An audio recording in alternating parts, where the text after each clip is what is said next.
Welcome to Sung's Garage. Now, this is more than just a place to work on cars. This is a place where I'm able to connect with people, talk story, and share them with the world. Today, we have a special guest on What to Watch, Bao Nguyen, who is the director of the recent ESPN 30 for 30 documentary, Be Water, which explores the life and legacy of Bruce Lee. Now, he tells us the project took him about 5 years to complete from conception to the world premiere at Sundance. But we first discuss his filmmaking career in Vietnam and how he evolved to become a better filmmaker. Yeah, especially the grip team, if you need anything built, they will just go and cut down some bamboo and build it. And for me, it's worrisome for sure in a safety level, but you're if you need something done, they'll get it done. And so I think, as you're saying, something the cadence is different, but then you try to take the best part of someone's work culture and bring it onto your project. Then we discussed during the process of the making of the documentary what Bao learned from Bruce Lee personally.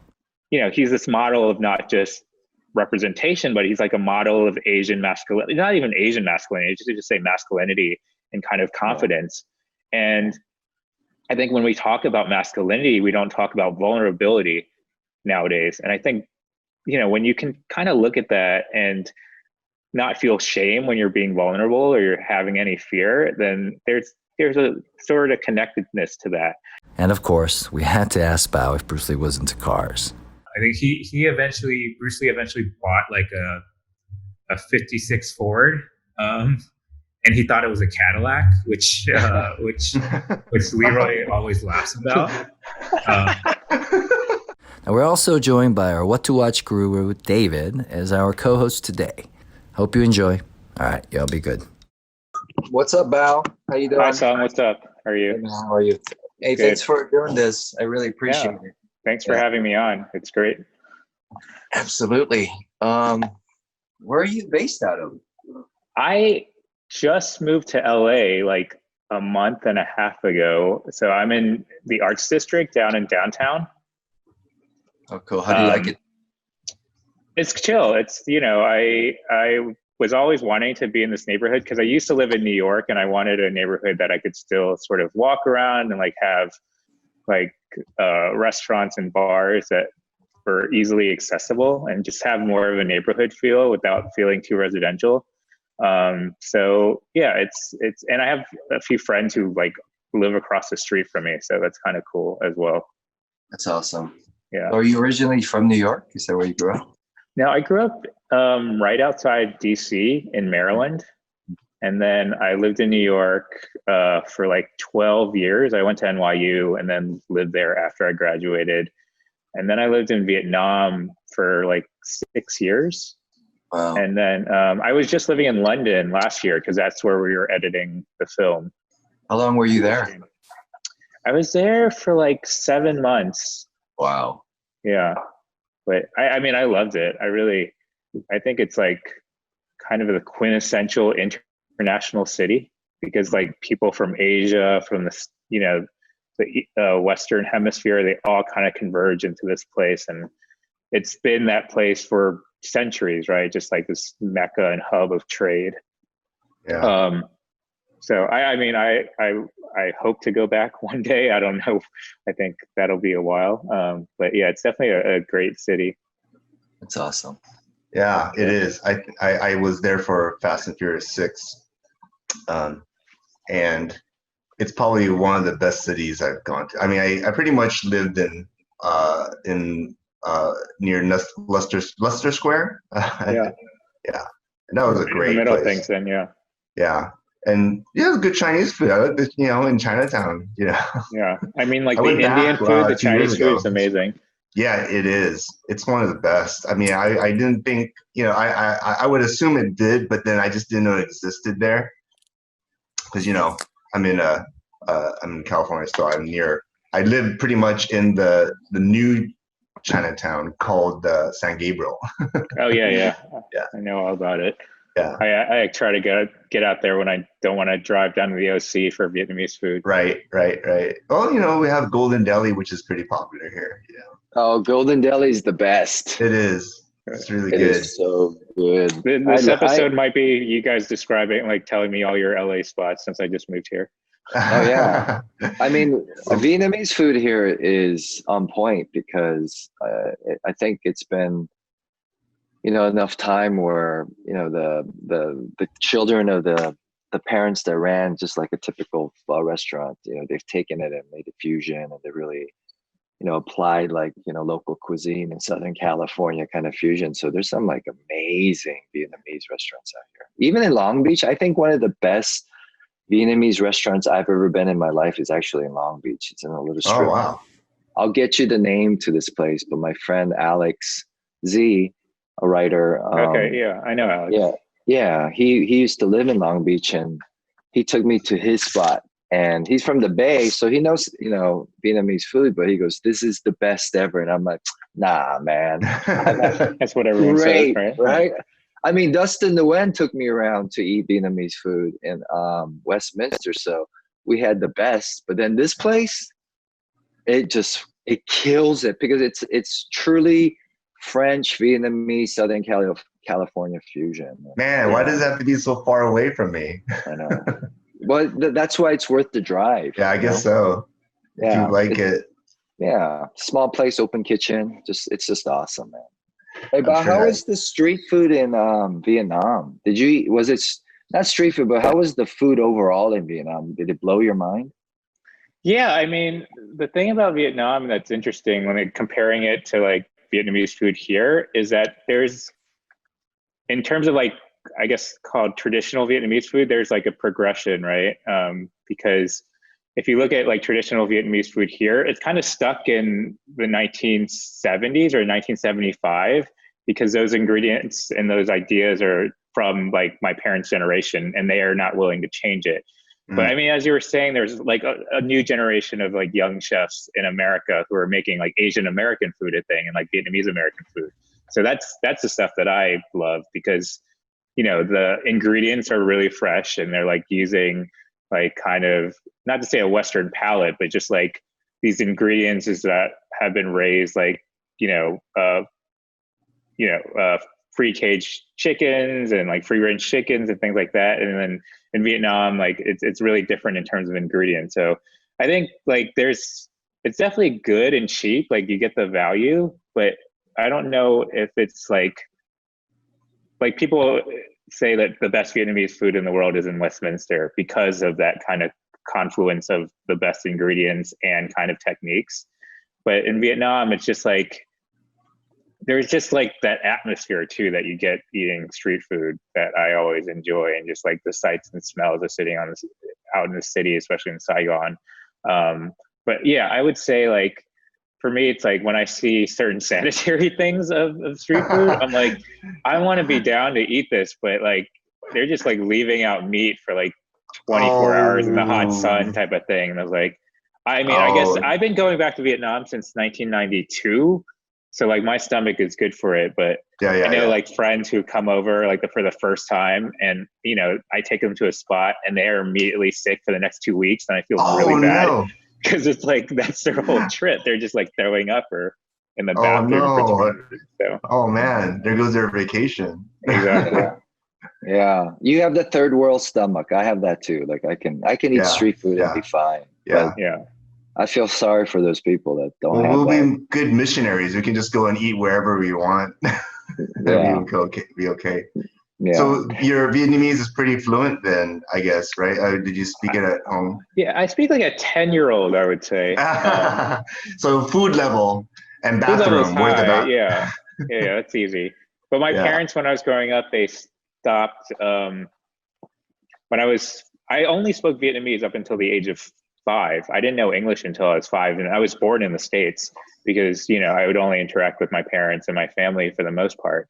And then when I went to school, that's when I started learning English in kindergarten, and it was kind of a whole journey because they would take me after school. Like I remember like basically being in like the ESL teacher's like dark room and just being crammed with like all this English language. And I was like, it felt like an interrogation really. Oh, And yeah. I think it might have like traumatized me where I started really losing my Vietnamese. And like my parents would encourage me to speak English as much as I can at home. So, you know, wouldn't have any semblance of sort of my Vietnamese accent. And yeah, so it kind of like my Vietnamese, you know, training in terms of the language stopped when I was like 6 or 7 in many ways.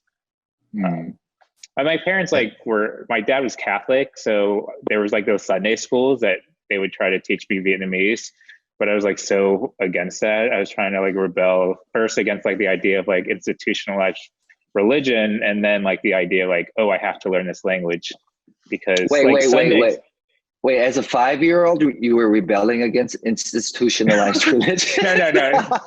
Later on in my life. I think all 5-year-olds do. Wow, you started early. Wow, you were so aware and in touch as a 5-year-old. Amazing. As a 10-year-old, I guess. As a 10-year-old. Yeah. You know, it's funny. I have a similar story with the ESL class. We lived in Seattle briefly because my stepfather was in the military, but my stepfather is American. So I didn't even speak Korean in my house, and my mom's Korean, but like yourself, my mom was really into making sure that I assimilated, and, Korean language was not, part of, the dinner talk. It was English. And then I was probably like going into 3rd grade, and for some weird reason, the teacher put me into I think they just started their ESL class because it was in Spanaway. So Spanaway, Washington, near Seattle. And I don't think they had many foreigners at the time. So they had to have the CSL program, and they needed to fill it, right? So for some reason, all of a sudden I had to take this ESL class. So I'm in there, and if you got the answers right, they gave you like prizes like Hot Wheel cars and candy and chips. And then the teacher realized that I didn't even speak Korean. I only spoke English. And she's like, why are you here? I'm like, I don't know. And then that's where I learned how to hustle, because I was like, but I think I need to stay here and take this class because I was getting all this free shit, right? All this candy. So I took the class. I stayed in the class and kind of played dumb and took this ESL class, and I would go back to the regular classes with all this candy and all these toys. And it was the stupidest thing. It was like, repetition. It's like, I see blue balloon. And then I would have to repeat it. And as a kid that only spoke English, that it was confusing, the fact that I was in there. And I think there was like a kid from like Nigeria who spoke no English at all. Right. And so there's probably 3 kids in there. And so it's interesting that school at that time just felt like they had to put me in there because I was one of the few minorities. And then the 3rd grader learned how to hustle in there. It was like, ooh, there's opportunity, and I'll stay here. So I wonder if as a 3rd grader, guys, if I learned how to manipulate the welfare system. Yeah. I think that's almost instinctive for any 3rd grader, if you ask me. Or is it the Asian in me? Is it the Asian side? It's DNA, I think. Yeah, sometimes. it's kind of like the perfect, confluence of everything, for sure.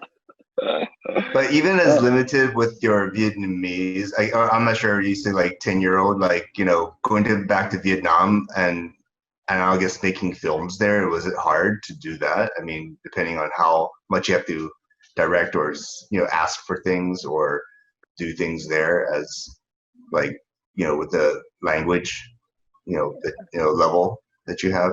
I mean, there's certain like film terminology that's just turned into there's only an English word for it, or it derives from like a French word.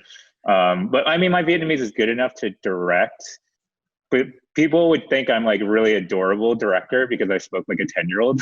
Anyways, that is funny. Right? Yeah. So when I needed to be like very more dictatorial, for lack of a better term, I would speak English and just to be more concise and things like that. And once when it's in a way like when you hear languages, like when I hear my parents speak Vietnamese in a certain accent to me, it feels like I'm being yelled at. right? Oh yeah, And they all so kind of that's do. yeah, so that's how I felt in a way with when I spoke English to someone, and the tone would be different because again, my tone when I'm speaking Vietnamese sounds like a 10-year-old. So it's just like, oh, Bao, the director, is so adorable. Right. Yeah. Well, how do you like direct? Like even like either the actors or the people you work with that I guess depending on I mean making yeah decisions on set. Do you wouldn't have like a translator or anything like that, right? Or Well, I mean, I would work with like an AD that spoke English and okay. Vietnamese. So if there's like anything that is like kind of nuanced, then I would talk to my AD to kind of just help make sure that any actress is clear on that. Right. And like as far as the industry goes, is it like pretty thriving as far as making films in Vietnam? Because I think there's another one. Is it called The Third Wife? Is Yeah, that from Vietnam? yeah, that's from Yeah. Vietnam. Yeah, I was gonna watch that. It looks very beautiful. I was like, man, like, this is something I've not seen, movies like this from Vietnam. And I was like, okay, I might have to investigate a little bit more. Yeah, that movie. My friend Ash Mayfair directed it, and actually, my niece is the lead actress in it. So it's What? Oh kind of a my. small world. Yeah. Oh man, it is a There's small a big world. controversy behind that film, though. Okay. I don't know if we want to get deep into it. Mhm. So yeah, I mean, so I first worked in Vietnam. I was telling you I'd been going to Vietnam since like 1992, so when I was pretty young. But the first time I worked there was 2010 Oh, for not a long ago. friend's film. He's a sorry, I should say was a Vietnamese American director, Stefan Gauger. Mhm. And he did this film called Saigon Yo, which is like this hip hop film. And I was second unit DP on that film. And it, back in 2010, there were about like 8 local films being released and made a Uh-huh. year in Vietnam. And now it's like 60. Oh, wow, So it's that's a just lot. grown exponentially in terms of not just like production, but also viewership and building new theaters. And that's why, I mean, I don't know if Anderson's told you, but we just started like a film company called East Films Uh-huh. that's trying to like take Vietnamese films and really present it to a larger audience, but also like nurture younger Vietnamese filmmakers who have Mhm. stories that don't necessarily work in the typical Vietnamese studio system. Right. What about like learning filmmaking in Vietnam? Is there school? I mean, like just because of my ignorance, do you have to go outside the country to come back, and educate yourself outside and come back and do the film, filmmaking, or is there schools to do that there? There are some, like just a couple film Uh-huh. schools, and they're, Vietnam being a communist country, it's still Hmm. kind of like a very Marxist system in many Hmm. ways in terms of education. But there are students who like get like Fulbright scholarships and study at like USC or Right. like some of the big film schools in the States. Hmm. But I think, honestly, the internet has really made film schools much more democratic in film education, right? Yeah. So I think Vietnam's like population is super Mhm. young, like I think like 70% or something, don't quote me on this, like are under the age of 35, like something crazy. So they Ah, were born like, once they were born, the internet already happened. And yeah. so that's been a lot of people's education, which is great. But Yeah, that's how I unfortunately, learned. people, yeah. I Hey mean, that's how Bao, I recently learned more. hey 'Cause Bao, do you think there's a difference between the filmmaking cadence in Vietnam compared to the US? Because when I work overseas, the Japanese crew, is different from the American crew, and they're just cadence is different. Did you notice anything that you could speak on? Totally. I mean, like before I moved to Vietnam, I was living in New York, which even in comparison to many other cities in the US, there's a certain kind of like go getter attitude and just like pretty on point in terms of like schedule and like working in like 15-minute increments. In Vietnam, there's like a much more like laissez-faire attitude towards things. And, for me as an outsider coming into a new environment, I'm always like, for me, I have to adapt to that environment instead of me trying to impose like my style in many ways. And for better or worse, there's a lot of good things about Vietnam too, like the resourcefulness of the Vietnamese people. I mean, that's something that it's incomparable to anywhere in the world, I feel like.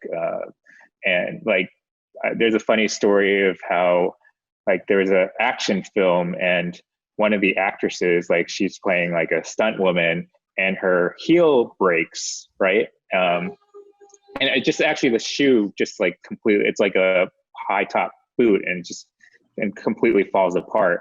And so the Vietnamese crew, they basically just got like some gaffer's tape and just like covered the entire foot. And this woman was expected to do like stunts and kick around with just this foot, but with, they just had to get it shot, and people didn't even think twice about doing that. It was just like, okay, that would never work over in most countries for many reasons. So yeah, like especially like the grip team, like if you need anything built, they will just like go and cut down like some bamboo and build it. And for me, it's worrisome for sure in a safety level. But you're like, if you need something done, they'll get it done. And so I think, as you're saying, something like the cadence is different, but then you try to like take the best part of someone's like work culture and bring it onto your project. Right. How did working in Vietnam elevate you as a director? What positive things did you take from there, where maybe if you didn't travel and work there and stayed in the US, maybe you would have never learned? I mean, I learned a lot of good things, and apparently I brought a lot of bad things back with me to the States. I remember I was like shooting this scene. We didn't have like a scene down in downtown LA for just a short that I was directing. And we were supposed to shoot the scene like in one location, but just while I was walking to that location, I just found another location that looked so much more beautiful. So I was just like told the DP and told the actor, just like, let's just shoot it here. But we had no permission. And my producer just got so pissed at me because like the people that we were renting the space from actually specifically told me that we couldn't shoot in that location, like while we were scouting. And I was just like, for me, I always kind of follow the mantra of like, it's better to ask forgiveness than permission. But in this case, we didn't even have permission. Like I shouldn't have done it. And we got the locations person in trouble, and I felt so bad because of that. And in Vietnam, it doesn't matter. Like I don't want to create this stereotype that you can kind of pay things under the table in Vietnam, but you can, like, if you meet someone who's in charge of something, it's like, you just look the other way type of thing. And I think that that's kind of maybe the bad part I brought back to the States. Well, nobody died, right? I mean, no one died, and the person still has their job at this location. And it's actually, he messaged me like a month ago saying how much he loved Be Water. So I was like, okay, so we're cool. Oh, there you go. Yeah. That's great.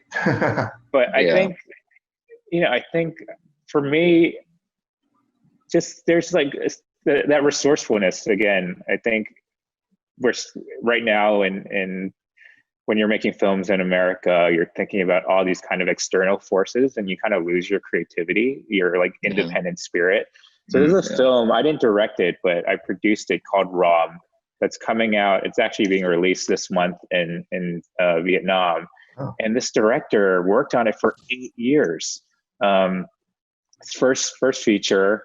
It's somewhat like autobiographical, and he basically, he was shooting commercials, and he would shoot commercials during the week. And then the money that he made from commercials, he would go out on the weekends and shoot his film.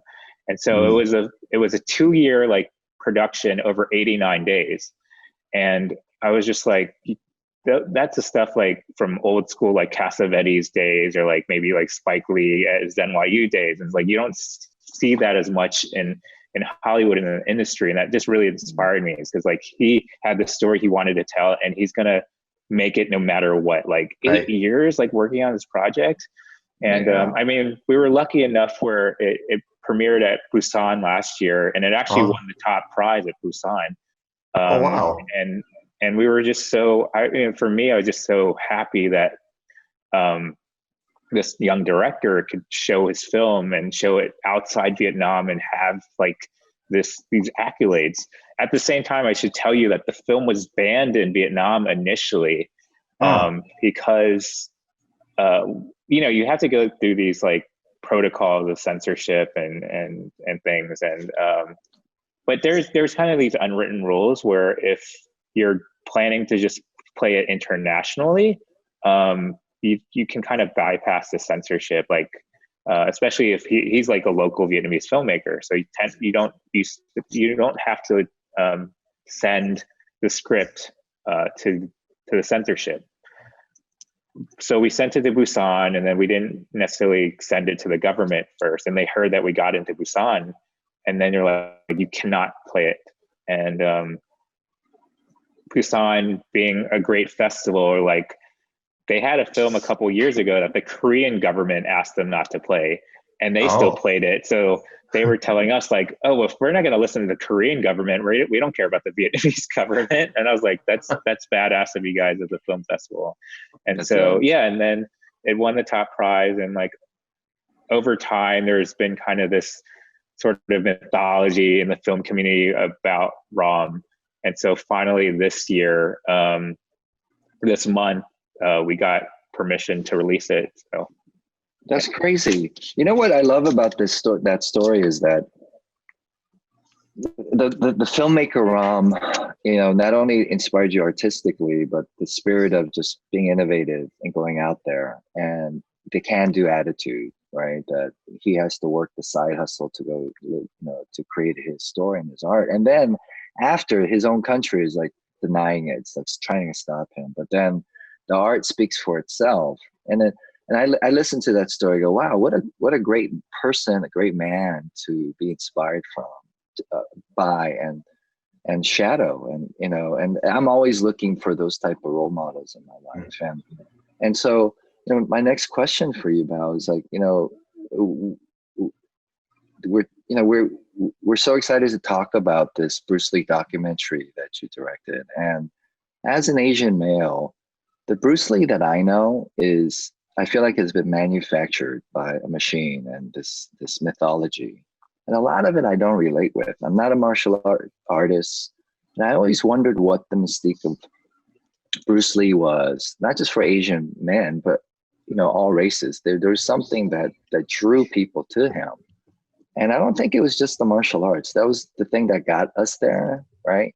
But then there was something that he embodied. And that's what I would really love to, kind of pick your brain about, is that as you got to know the man as a filmmaker, did he inspire you? Did he disappoint you? Was it one of those things that you should never meet your heroes? And I think I would love like an honest, like, non-sugar coated, like, perspective of who was this guy and what can we take? I don't need drama. I just want, what can I learn from that guy? Yeah, for me, I mean, honestly, I wasn't like the hugest Bruce Lee fan in the world when I was growing up. I didn't necessarily like know all his films and study martial arts. It was really just like the memory of seeing Enter the Dragon on like Saturday television that I saw someone who, relatively looked like me, kicking ass, being the lead in a film. Because at that time, I grew up in the 80s. So I was born way after Bruce Lee passed away. Like, I think my memory of seeing myself on screen was Short Round in Indiana Jones. That character was like, because he was still a young kid, but then he had this accent and he was like this comic relief of the film, right? And I watched Indiana Jones and I wish I could have looked at Short Round as being my hero, but Harrison Ford was my hero for sure in that film. Sure. So then when I saw Bruce Lee, I was like, okay, he's the lead, right? And that means a lot. And I think I don't take for granted the idea of representation, the value of representation, because I just don't see enough of people who look like me on screen. And I think people who are like fighting back against that idea of representation are just so used to seeing themselves on so many different levels, so many multifaceted levels. And I think Bruce Lee became a symbol in that way. I didn't go out and try to like learn martial arts or even go out and watch his films. I think it was just a kind of a lasting memory in my mind of like, okay, there's someone out there like that, but he was the only one.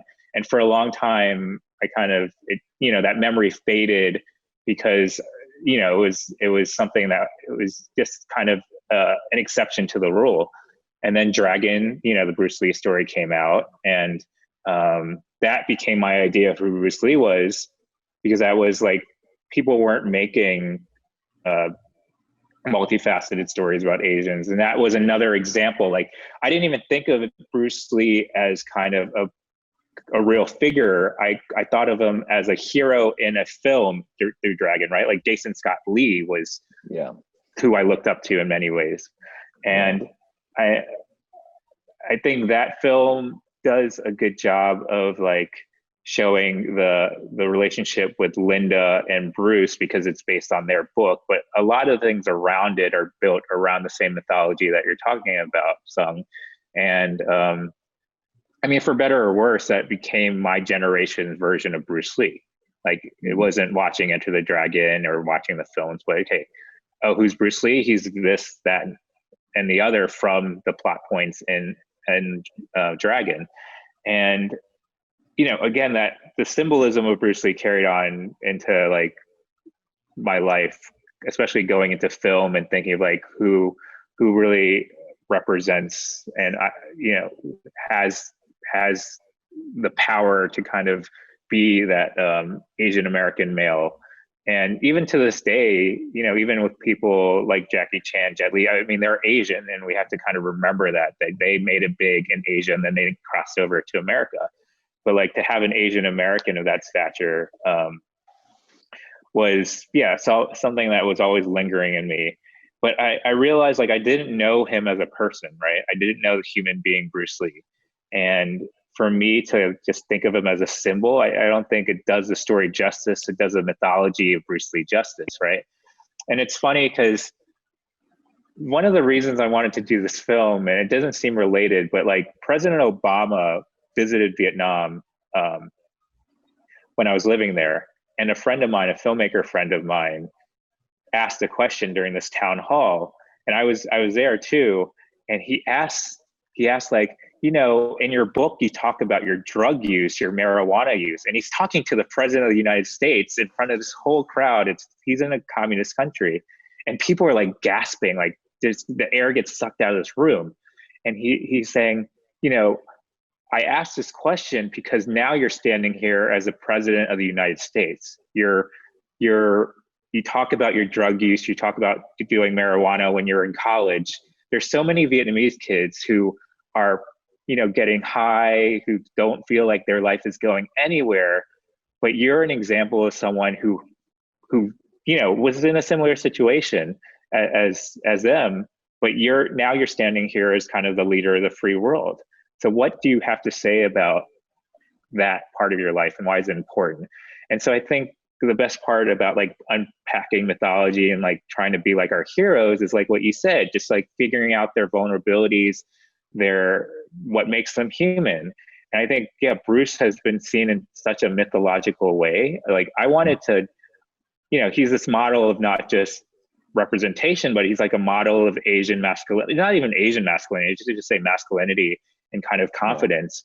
And I think when we talk about masculinity, we don't talk about vulnerability nowadays. And I think, when you can kind of look at that and not feel shame when you're being vulnerable or you're having any fear, then there's a sort of connectedness to that. And so, the film, we don't get into like sensational parts about his life, because I don't think that was a story I wanted to tell, but I wanted to unpack some ideas of just like, oh, he feared growing old. Like, that was a scene that we mentioned right before he passed away. So there's this idea of kind of like a bittersweetness and irony to that, but also like he was scared to come over to America right before he left Hong Kong. And I think a lot of people can kind of relate to just like having that fear and that anxiety before you go to a new place. It's not something that's just I mean, it's obviously in the immigrant story that's important, but that's everywhere. Like before you go to college, you're going to have that anxiety. So people don't just think of Bruce Lee being an anxious person. And I think that when you kind of relate those really kind of little human elements, human stories, you can connect with someone more. And for me, like as an Asian American, telling the story of Bruce Lee is obviously like a huge weight on my shoulders. And I always approach my films like, how do I tell it that's honest and only in a way is my POV into something that seems so iconic and so vast.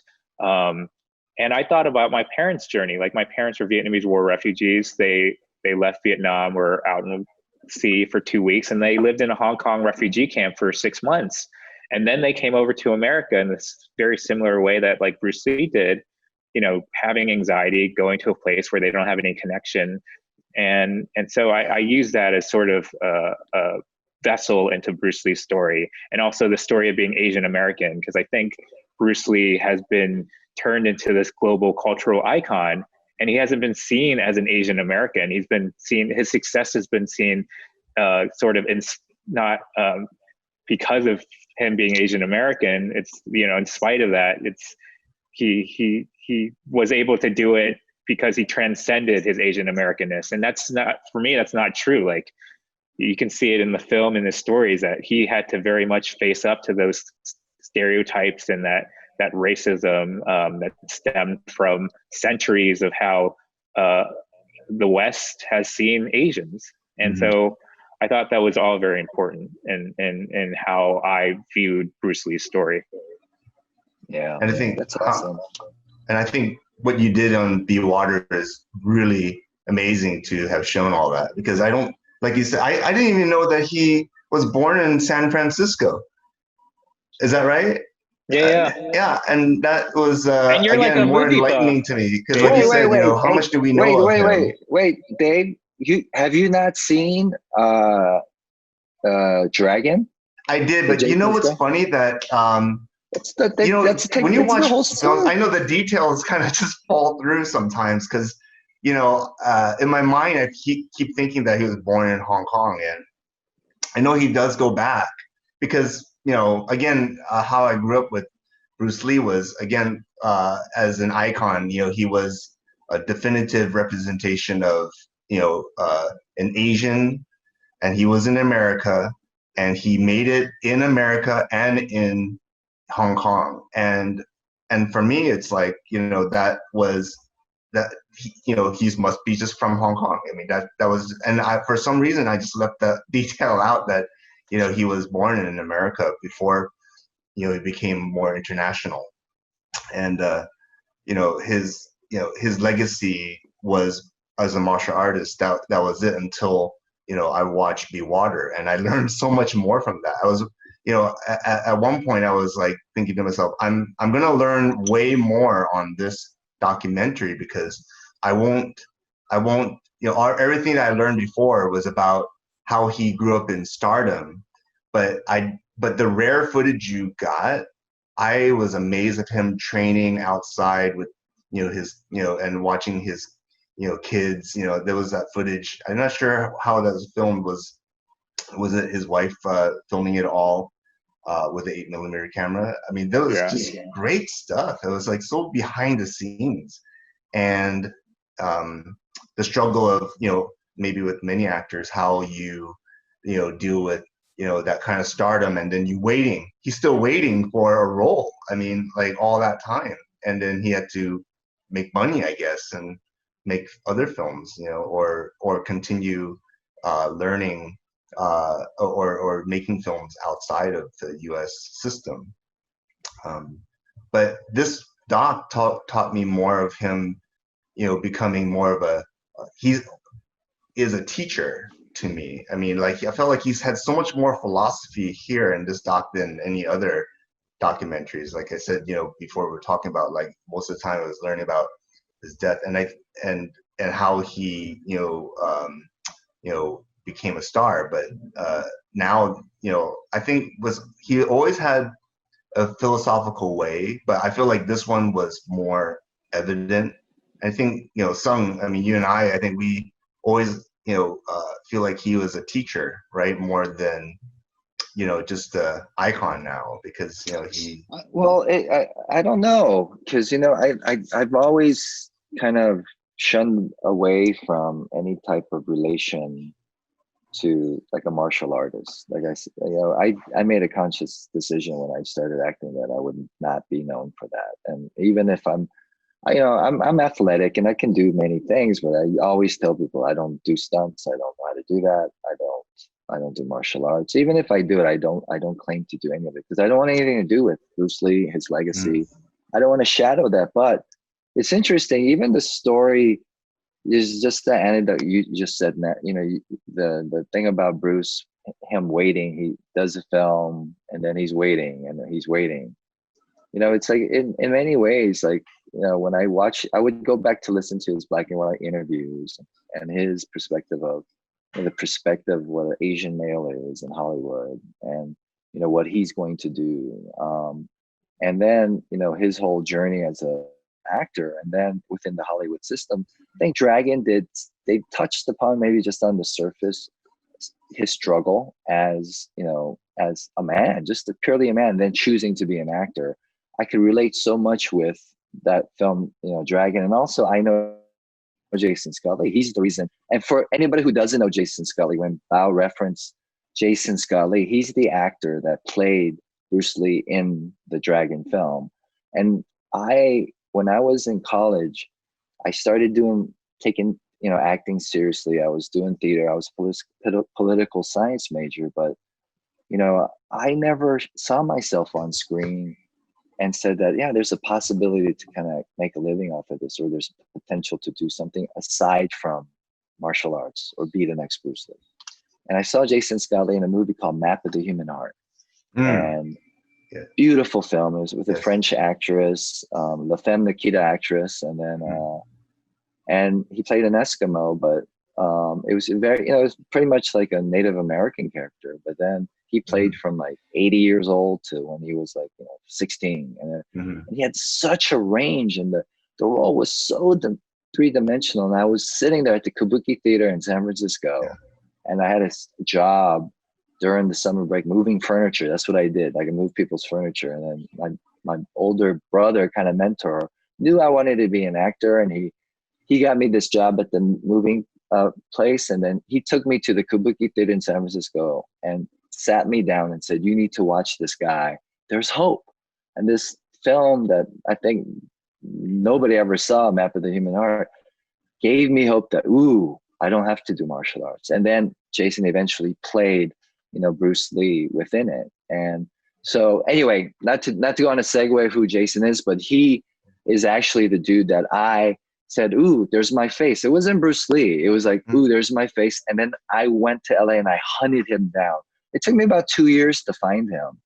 I said, okay, I'm going to use Jason as a template. I need to find him and go, how did you get up there? How did you get this opportunity to play a three-dimensional role? Where are you coming from? So I was doing extra work. I answered a ad in the Korean newspaper because I was working at a Korean restaurant, and the cashier said, "You want to be an actor?"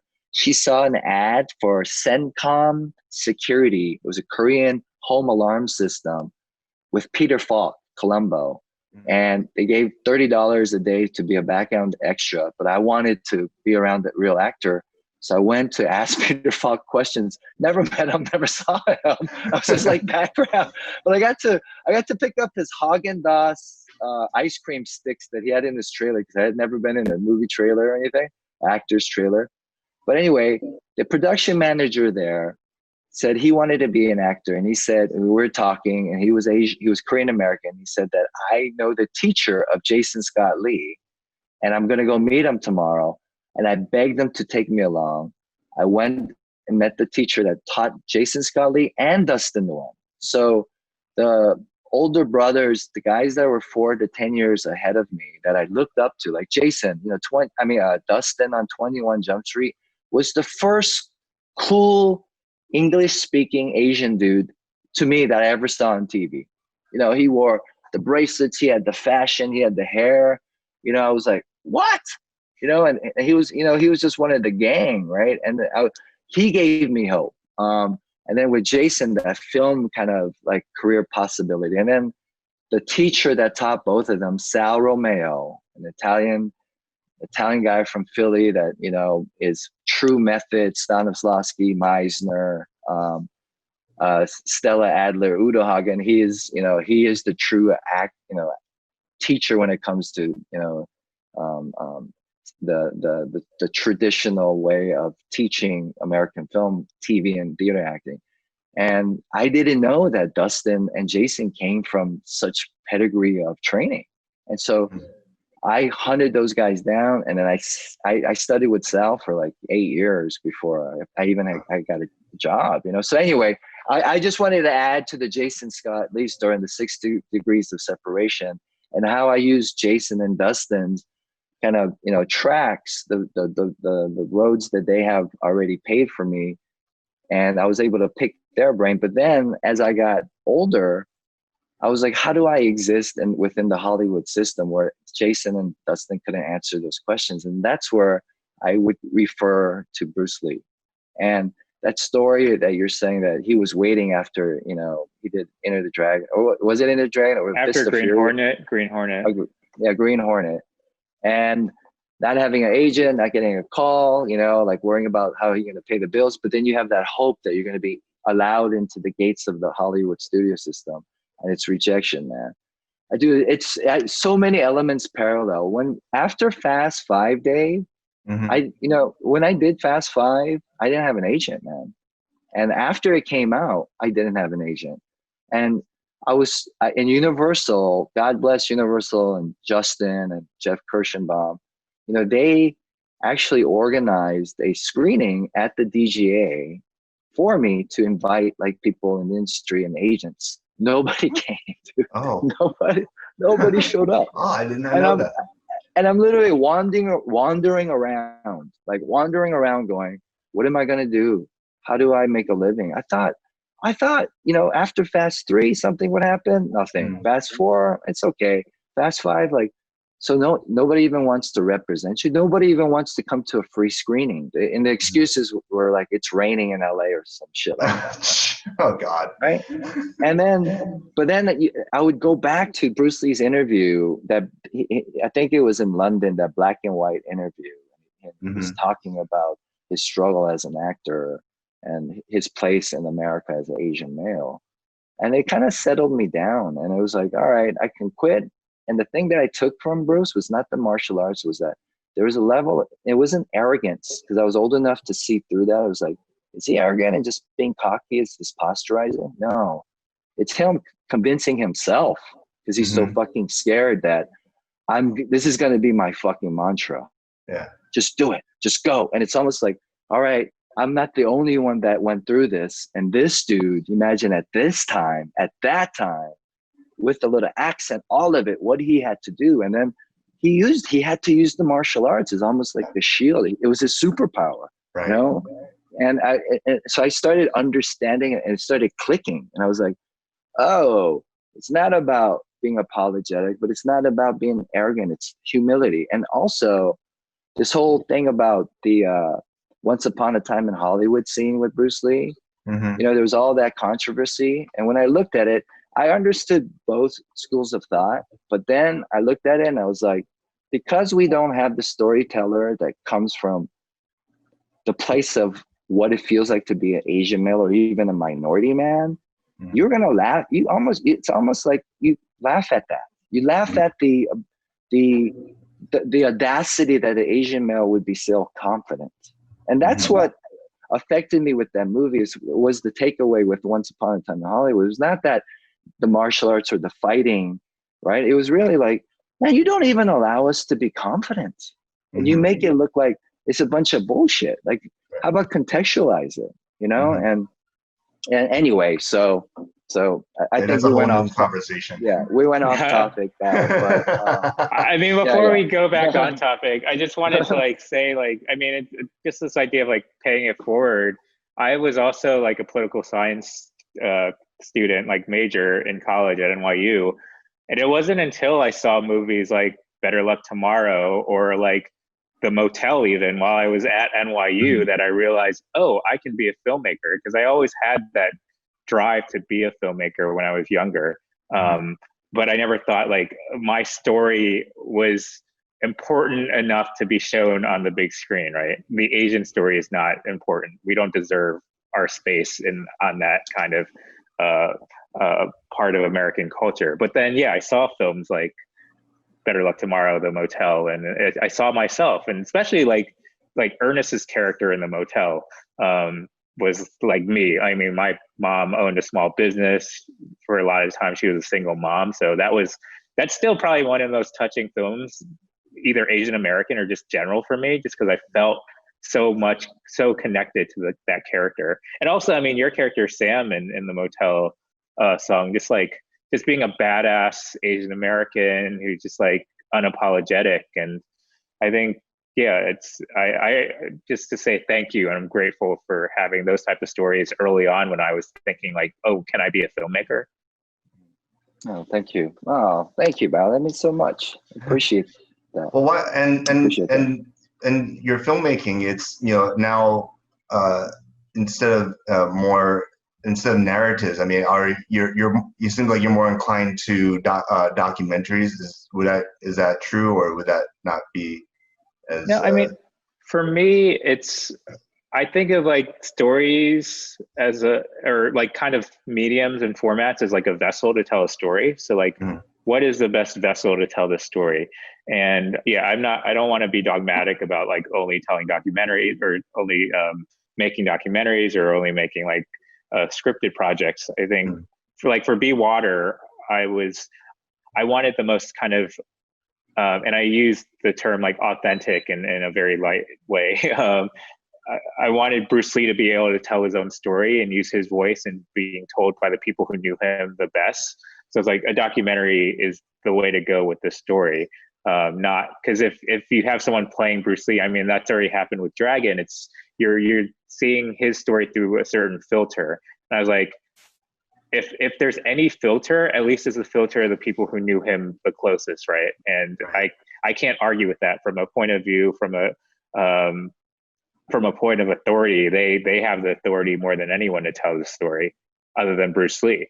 But I am like in the future, like I did happen to sign with an agent recently with CAA, so we've been like looking for scripted projects that help kind of reshape like what America means to Americans like ourselves, instead of like the Americans that have been perpetuated for a long time, or the idea of Americans.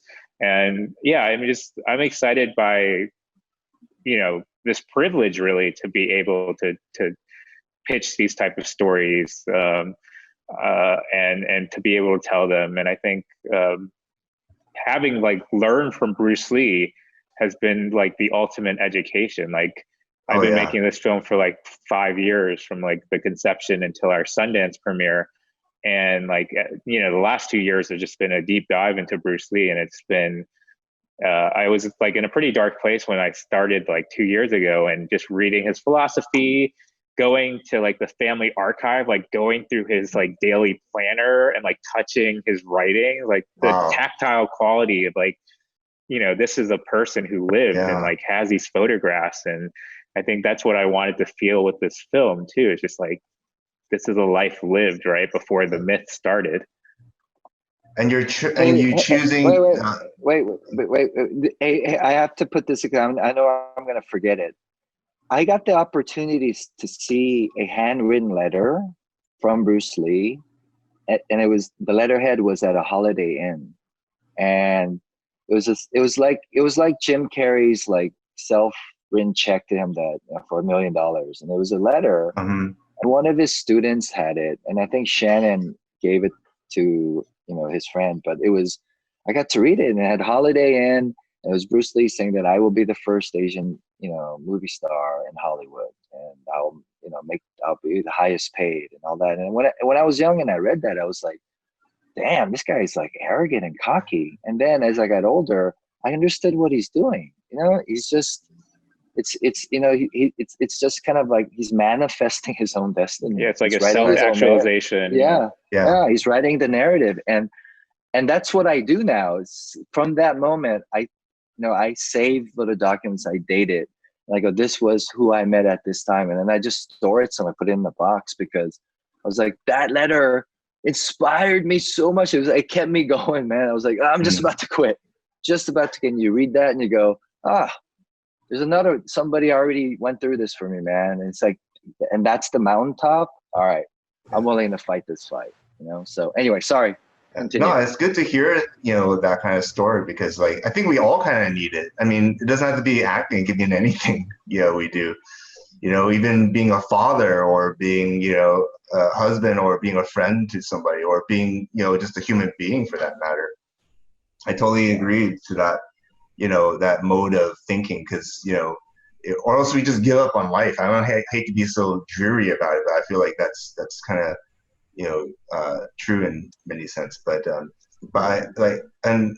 back to your documentary, I really feel like the voice that Bruce Lee had, like, he's very absolute. Like, everything's so absolute with him. I don't know if there was I know there's moments of doubt, but when he has moments of doubt, he really does shine, and I feel like, he doesn't really, he never gives up. That's the thing that I've taken away from any of the documentaries I've seen of him. And what aside from the martial arts discipline and that philosophy, do you guys think that, or about what do you think that kept him going, in terms of just like simple happiness? Like, did he have hobbies? Like, there was a scene in Dragon where he drove a Porsche Speedster, I think, after he got Green Hornet. I'm wondering, like, what was he into? Because I know he was friends with Steve McQueen, and I'm sure Steve McQueen, gave him a high level of car IQ, so, what do you know about it? Like, Yeah. So, I mean, one of the really great stories, or like just the kind of ideas of the film, is like seeing Bruce Lee as this like immigrant American, right? And one of the people we talked to was one of his first friends in Seattle, a student of his, Leroy Garcia, who actually taught him how to drive. And because in Hong Kong, Bruce came from a relatively well-off family, so they actually had a chauffeur, which, I mean, it sounds like very kind of bougie, but in Asia, it's kind of typical for a family to have a chauffeur. And so he didn't know how to drive when he arrived into America. And that was one of the things that he wanted to learn the most. And that's how he got introduced to America in many ways, is Leroy teaching him how to drive. So Leroy had a Fiat. And so Bruce Lee, can you imagine Bruce Lee driving around in a little Fiat in Seattle in the early 1960s? That's so cool. But yeah, he really loved to drive that car. And I think it became an aspirational thing for him, for many immigrants who come over to America who've never driven. And that becomes like this status symbol, this idea that you've made it, that you've kind of reached your American dream. And I think Bruce Lee eventually bought like a 56 Ford, and he thought it was a Cadillac, which Leroy always laughs about. So yeah, I think over time you see like the moments in his life where he is successful and he gets a better car. And when he was in Hong Kong, he got a Mercedes like 350 SL, and then right before, this is kind of like a bit bittersweet, but right after Enter the Dragon like finished shooting and he was just anticipating how big it was, he bought like a Rolls Royce Corniche, right? And there's a photo of him looking at the car like that's about to be sent to him, right? Like just like maybe a few months before he passed away, and it was supposed to be delivered. He was supposed to pick it up like right before he died, and it's there's just like kind of ideas of like dreams unrealized, and maybe like through his cars you can kind of see that, how like the progression of his ambition and his realization of like how he wanted to be successful. And it's important to know he was also like he played a chauffeur on Green Hornet, Right. And it was like a Chrysler Imperial Crown, I think it was, that he was driving for Green Hornet. But yeah, I think it's always interesting to see like the mythology of cars in a way. To be honest, like I've only owned a car when I was like living in Maryland and DC right before college. I moved to New York, and then in New York you don't really need a car.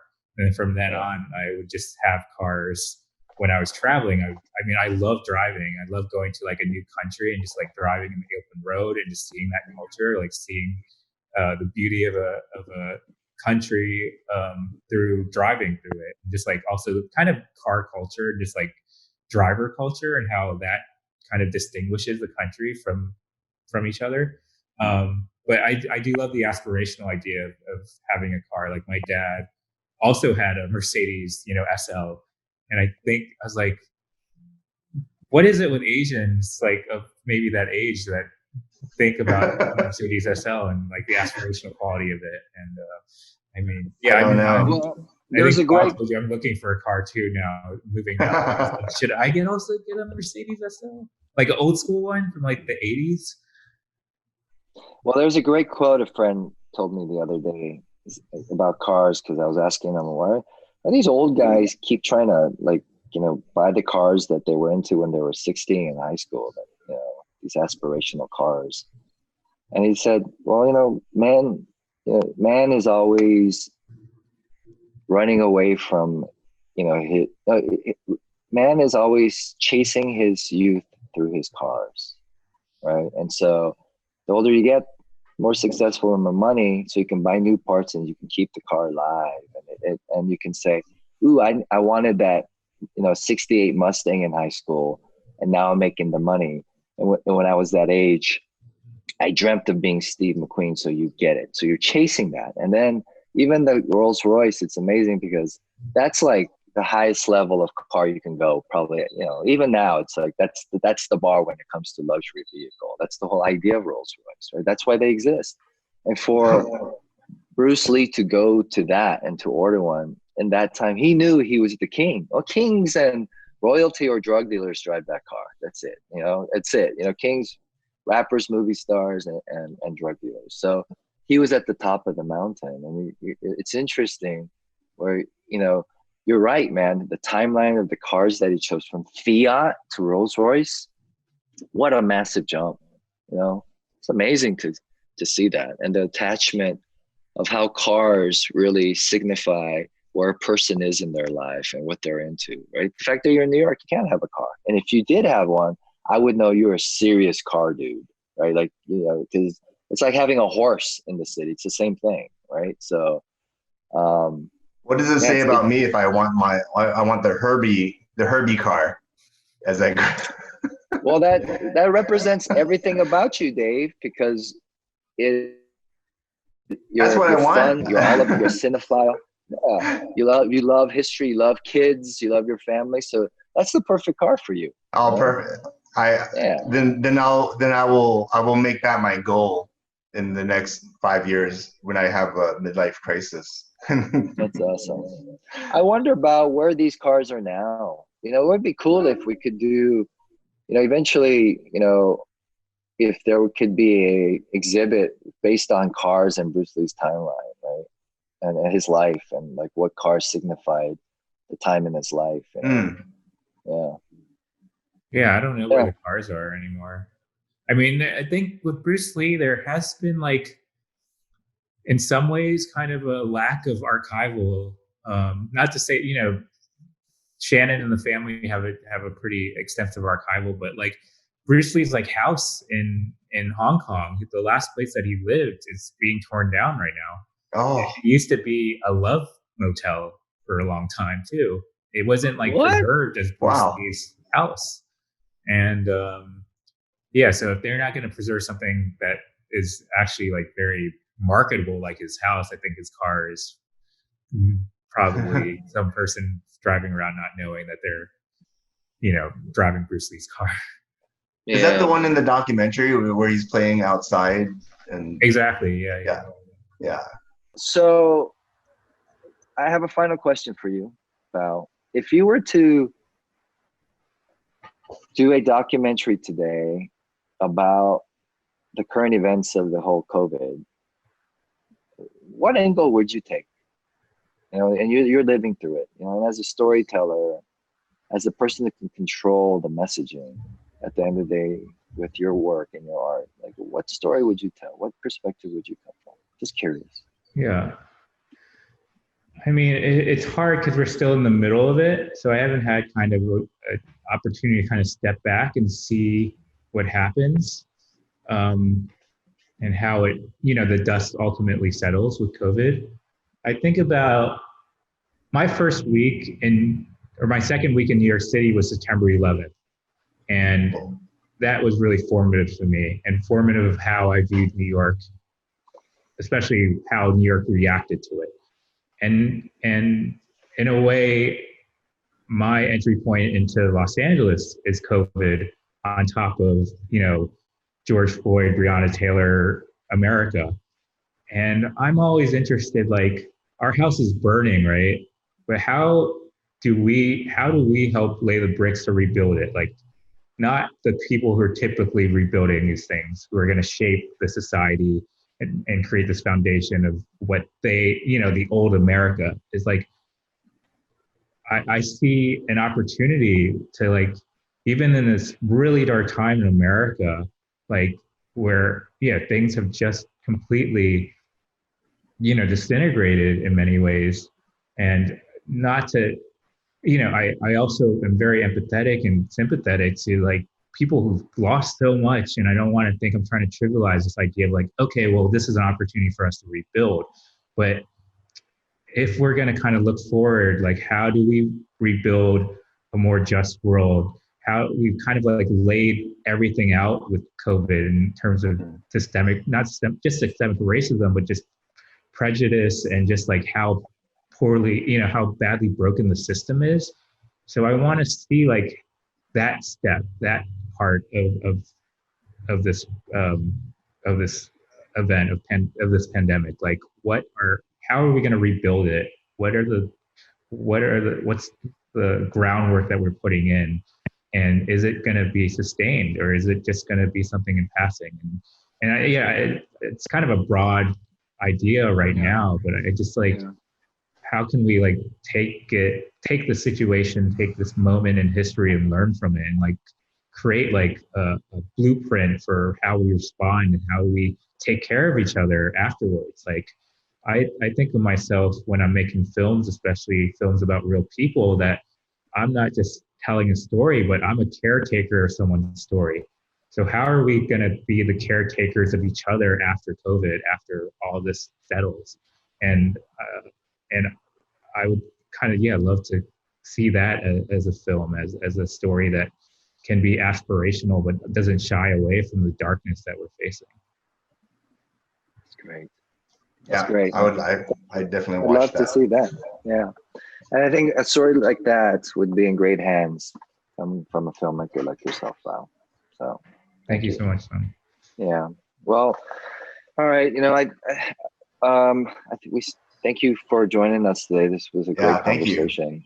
Yeah. I could talk to you all day, and I look forward to meeting you in person, man. And when this is all over, since you're in LA. All right, Bao. Thank you so much. You be safe out there. All right. Appreciate you guys. Hope you guys are all, and your loved ones are safe and healthy. Thank you. Thank you. All right. Okay. Talk to you soon. All right. And everybody, watch Be Water. Where can we watch this? Where can people watch this, Bao? It's on ESPN Plus. So if you don't have a subscription to ESPN Plus, it's $5. Pull the Asian hustle, just buy it and then cancel it afterwards. It's also on Amazon too. So. He's got the way. Awesome. All right. Thank you again. All right. All right. Thank you so much. All right. Thanks for tuning into Sung's Garage. And a huge thanks to Bao Nguyen for taking the time out to talk with us about his amazing documentary, Be Water. Again, you can view Be Water on ESPN Plus, Amazon, and various special screenings online. And hopefully we can grab some food in LA once this pandemic is over. All right, Bao, you be good, and you all be good too.